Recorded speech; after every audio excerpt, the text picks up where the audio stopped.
Dennis, where are you? My water just broke. Come home now. What? That is impossible. I am in Hawaii with Polly right now. I am nowhere near you, so why do you not call your parents instead? He knew today was my due date, so why was he vacationing in Hawaii with Polly? I was furious, but there was no time to dwell on it. In a panic, I called my father. With his help and the assistance of one of his employees, Rufus, I safely gave birth to a beautiful baby girl. Even after learning that his daughter had been born, Dennis did not bother to visit me in the hospital. He was still enjoying his Hawaiian getaway. It became clear where his priorities were, and they did not include me or our child. I was done. If he thought he could abandon us without consequences, he was in for a rude awakening. I reached out to my father, the owner of a successful construction company, and together we came up with a plan, one that would leave Dennis absolutely stunned when he returned home from his little trip. My name is Allison, and I am 37 years old. Just a year ago, I married Dennis, thinking we would start a wonderful life together. Before settling down, I worked at my father's construction company, dedicating my time and effort to the family business. Since I had stayed single well into my 30s, I assumed I would eventually take over the company. That had been my plan, at least, until my path took an unexpected turn. Everything changed the day we landed a renovation contract at a hospital in a neighboring town. After wrapping up work, I was about to head home when a man suddenly approached me. "Excuse me, are you on your way home? Would you like to grab dinner together?" The man was Dennis, a doctor working at the hospital. Since I had no plans that evening, I saw no reason to turn him down, so I agreed. Over dinner, I learned that Dennis was 3 years older than me. He told me he had taken an interest in me after seeing how hands-on and capable I was at my job. Like me, Dennis was focused on his career and had not yet settled down. I was not used to much romantic attention, so I wondered if this was his way of making a move. At my age, it would not have been surprising, but I had always envisioned myself running my father's company. Would a relationship with someone like him even work? Wanting to get a sense of his views, I decided to ask, "Would you want your future wife to have a career of her own?" Dennis smiled and responded without hesitation. "This may sound old-fashioned, but given my job, I am away from home a lot. I would want my wife to take care of the household. I will make sure she never has to struggle financially." It was an honest answer, but not the one I had hoped for. Maybe I had phrased the question poorly because it sounded like he assumed I wanted to be a stay-at-home wife. Our values seemed to clash, and I figured there was no point in pursuing anything further. That night, I tried to push Dennis out of my mind, but for some reason, I could not stop thinking about him. Then, as if reading my thoughts, my phone rang. "Allison, I am sorry, but after I got home and had time to think, I realized I could not stop thinking about you. Would you consider going out with me?" I was stunned. "I was just thinking the same thing," I admitted. I never expected Dennis to feel the same way, but from that moment, we started dating. The biggest question was whether I would still take over my father's company. When I brought it up, my father assured me, "You do not need to worry about the company. We have plenty of capable employees. I want you to focus on your own happiness." His words meant more to me than I could express. Eventually, Dennis proposed, and we got married. At first, everything seemed fine. Dennis had warned me that his job kept him busy, but I did not realize just how often he would be away. After our wedding, I quit my job to become a full-time homemaker, determined to make our house a warm and welcoming place. But as time passed, the loneliness set in. Dennis was gone more than he was home, and when he did return, I held back my complaints. He was exhausted from work, and I did not want to add to his stress. However, there was something else that started bothering me. Every month, Dennis's salary was deposited into our joint account. But on payday, he would immediately withdraw nearly half of it. When I finally asked where the money was going, he frowned and answered dismissively, "Medical work is expensive. There are conferences, training sessions, and networking events. I cannot just turn down invitations from colleagues. Just because my salary is high does not mean we get to keep all of it. I had never worked in the medical field, so I had no reason to doubt him. If that was just how it worked, then so be it.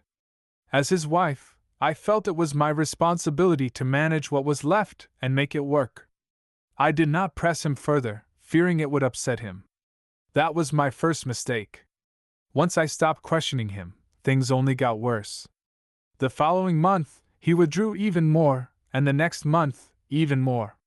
Eventually, the amount he left for our household expenses dwindled to just a quarter of his salary. No matter how much I tried to cut costs, it was not enough. And that was only the beginning. Every time Dennis came home, I asked him why he needed to take out so much money, but he always brushed me off with the same excuse: it was just necessary expenses.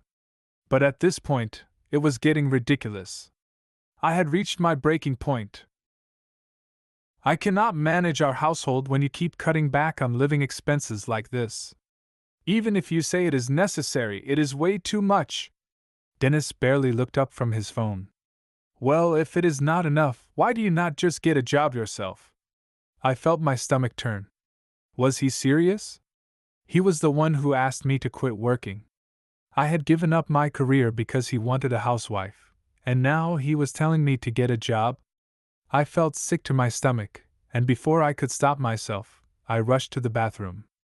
I leaned over the toilet, throwing up everything in me. Even after it was over, my chest felt tight, and I could barely catch my breath. From behind me, I heard Dennis sigh. Oh, come on! Now you are pretending to be sick for sympathy? I am not falling for that. I wiped my mouth, feeling even worse than before. That is not it. Just leave me alone. I walked past him and went straight to the guest room. I was not sleeping next to him tonight. I made up the bed, hoping I would feel better after some rest, but my nausea did not ease. On top of that, I felt like something was stuck in my throat, and the discomfort kept me awake all night. By morning, I still felt awful. Dennis left for work without a care, and I ignored him completely. Instead, I grabbed my bag and went straight to the hospital. I did not want to go to the one where Dennis worked. I had a feeling I would need to come back for more appointments, and I did not want to deal with seeing him there. I explained my symptoms, expecting to be sent to internal medicine, but to my surprise, the doctor referred me to the obstetrics department. My stomach twisted with a realization. A little while later, the doctor confirmed it. I was 8 weeks pregnant. Congratulations, the doctor said with a warm smile. I forced a nod, but I was not sure how I felt. I was happy, but also overwhelmed. Dennis was barely contributing to our household as it was, and now we were about to have a baby. Would this change anything? I decided to tell him right away. Surely, even Dennis would rethink his spending once he knew he was going to be a father.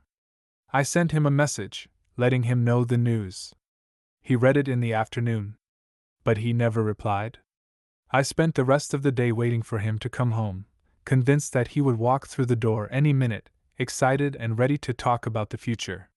But he never came. Dennis had no work plans that night, yet he did not come home until after 1 in the morning. I sat up when I heard the door open, relief washing over me, until I saw his face. "Oh, you are still awake," he muttered. Then, instead of asking about me, or the baby, he frowned and asked, "The baby, you are sure it is mine, right?" I stared at him in shock. "What? What are you saying? Why would you even ask that?" Dennis crossed his arms. "I just need to be sure. I mean, is there any reason you should not be having this baby?" Anger and disbelief swirled inside me. He was acting like this was some kind of mistake. If he never wanted kids, why did he even bother getting married? I demanded an explanation. That was when Dennis finally told me the truth, an unbelievable story that left me speechless. Apparently, one of his childhood friends had recently gone through a divorce.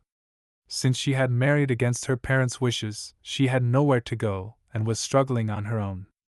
Dennis, feeling indebted to her for helping him when they were kids, had decided it was his responsibility to support her financially. I could not believe what I was hearing. Why is this your problem? Her divorce is not your responsibility.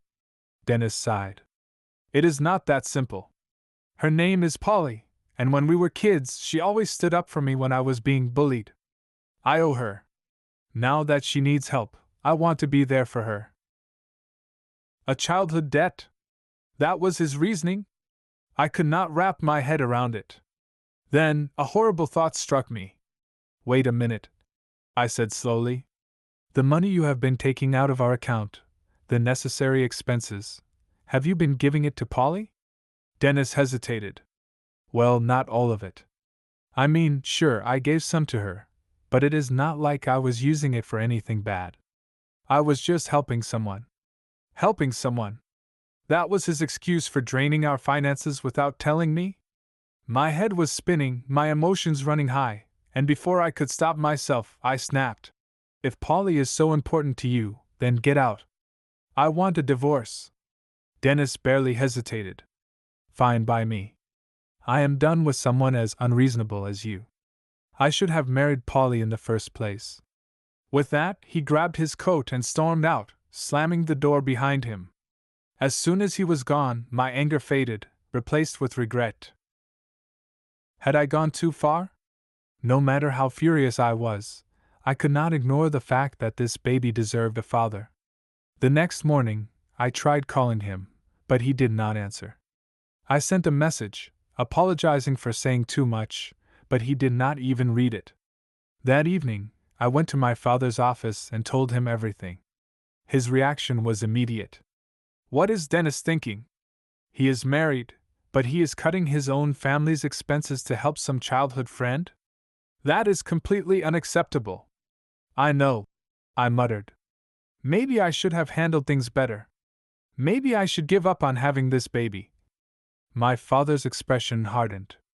No. This is a precious life. Do not worry about anything else, just focus on having a healthy baby. I will take care of everything. His words hit me straight in the heart, and I felt tears sting my eyes. Around the office, the employees who had worked alongside me for years all chimed in with their support. Seeing their encouragement gave me the strength I needed. I made up my mind, I was going to have this baby, no matter what. But when I got home, Dennis was standing outside the house, looking nervous. What are you doing here? I asked, crossing my arms. I thought you were leaving. He shifted uncomfortably. I was going to. But you told your father about yesterday, did you not? Dennis sighed on the other end of the call. Your dad just called me, yelling like some kind of mob boss. Said I either come back immediately or start paying alimony and child support.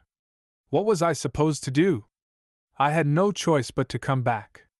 So that was it. He did not come back because he cared about me or the baby, he just did not want to deal with the financial consequences. Since he was back, I told him about my decision to keep the baby and gave him my due date. For a moment, I thought maybe, just maybe, Dennis would take this seriously. But nothing changed. He kept leaving the house for long hours, barely coming home, and worst of all, he was still draining our account without my permission. When I made sarcastic remarks about whether he was still funding Polly, he would just ignore me. Dennis was not back to be a husband or a father, he was only here to avoid paying child support. As my due date got closer, I thought about staying at my parents' house for the delivery, but I did not want to burden my father. So I stayed home, hoping Dennis would at least be there when the time came. But on the actual day, he was nowhere to be found. Alone in the house, I started feeling uneasy. Then, all of a sudden, a sharp contraction hit me, followed by a rush of warmth. My water had broken. I tried to stay calm and call a taxi, but when I went to grab the number I had written down, it was nowhere to be found. I should have saved it in my phone. I considered calling an ambulance, but I did not want to disturb the neighbors, so I grabbed my phone and dialed the only person who should have been responsible, Dennis. He answered immediately. Dennis! My water broke.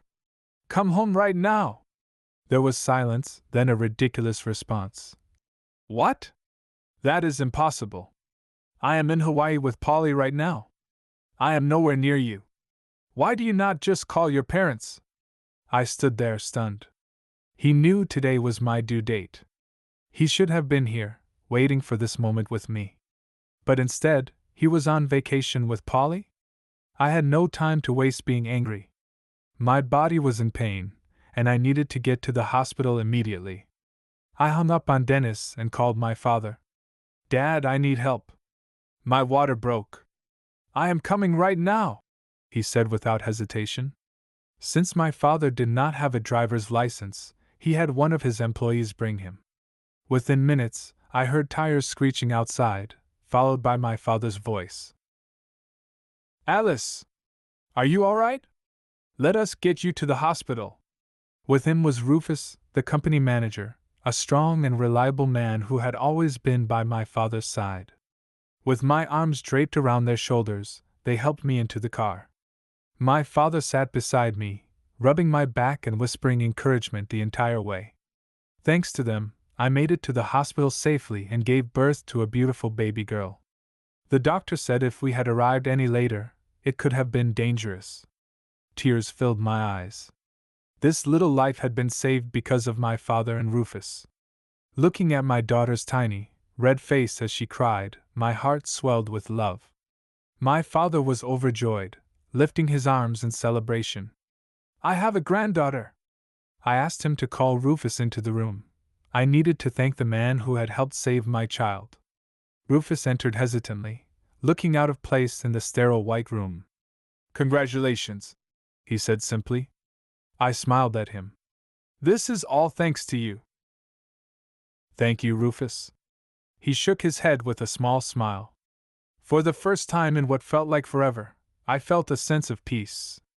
Even my daughter, now quiet in my arms, looked as if she was smiling. Looking at her peaceful little face, I made a silent promise. No matter what, I would give her the happiness she deserved. But that peace did not last long. The next few days passed, and I still could not reach Dennis. He knew where I was, I had even sent him my hospital room number, yet he did not reply. Even after learning that his daughter had been born, he still chose to continue his vacation in Hawaii. Did Polly really mean more to him than his own child? I tried to stay calm for my daughter's sake, but my frustration kept building. I could not stop replaying the last conversation I had with Dennis, his dismissive voice echoing in my head.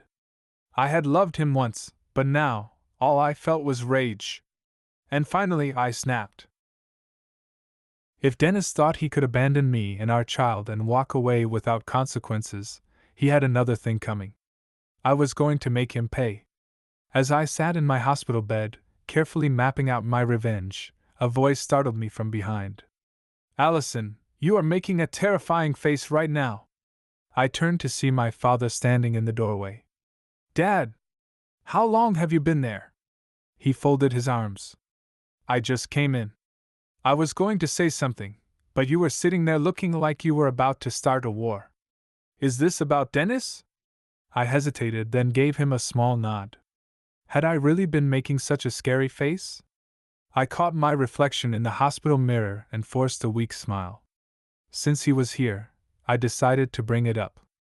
Dad, I need to ask you for something. I want everyone at the company to help me with something. His eyebrows raised, but he sat down and listened as I laid out my plan.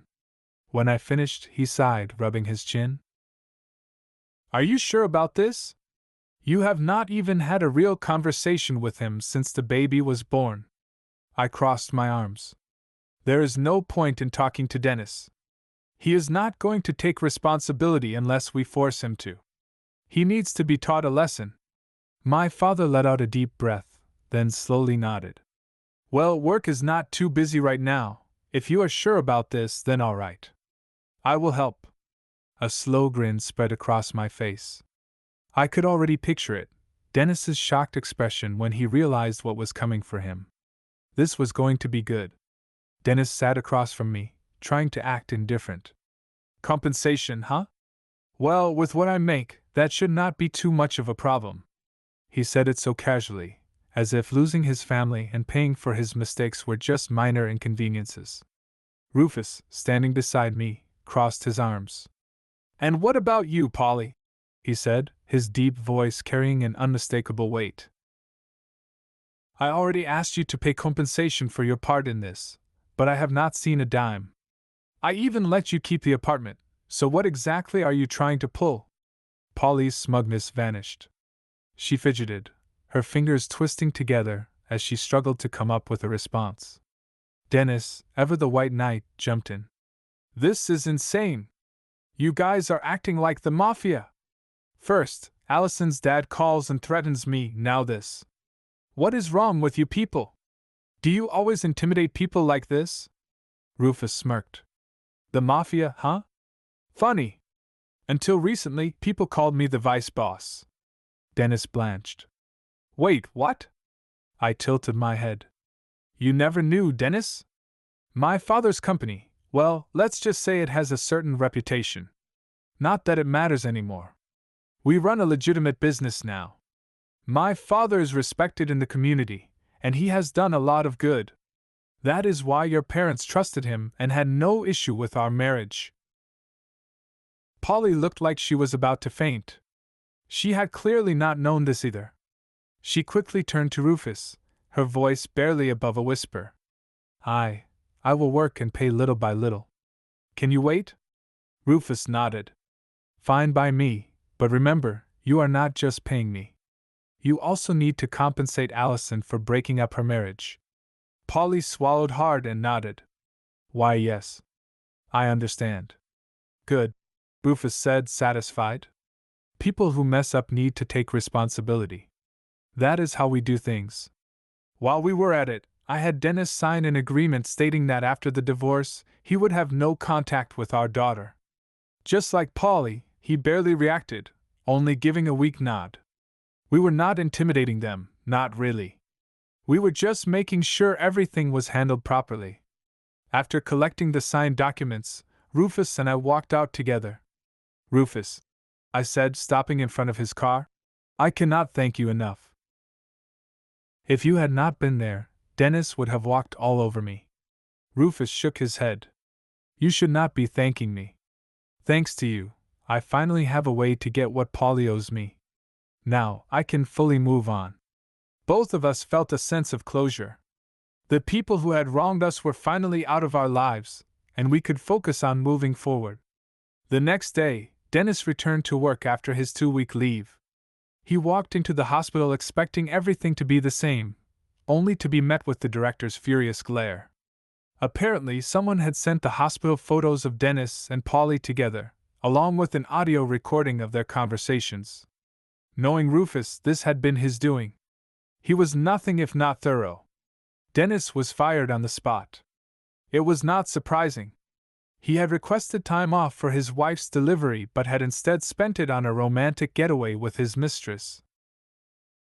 I knew about this because, shortly after the divorce was finalized, Dennis's parents came to see me in person. They apologized profusely, explaining how Dennis had lost his job and was struggling to find work. Feeling responsible, they paid the full compensation amount on his behalf, saying they would make Dennis pay them back later. Dennis's disgrace spread quickly through the medical community. In a small town like ours, news traveled fast. No hospital in the area was willing to hire him. With nowhere else to go, Dennis ended up living at Polly's apartment. But with her working multiple jobs to pay off her debts to both Rufus and me, he was left with nothing to do. And then, one day, my phone rang. "Allison." Dennis's voice came through, desperate and trembling. "I was wrong. Please, can you get me a job at your father's company? I will do anything, even if the guys there are terrifying." I could not help but laugh. "Oh? But I thought you were too scared of us before." Dennis groaned. "Polly is a nightmare. She makes me do all the housework, and if I miss even a single speck of dust, she makes me do it again. I had no idea she was this intense. Sometimes, she even chases me with a kitchen knife." "Allison." "A knife."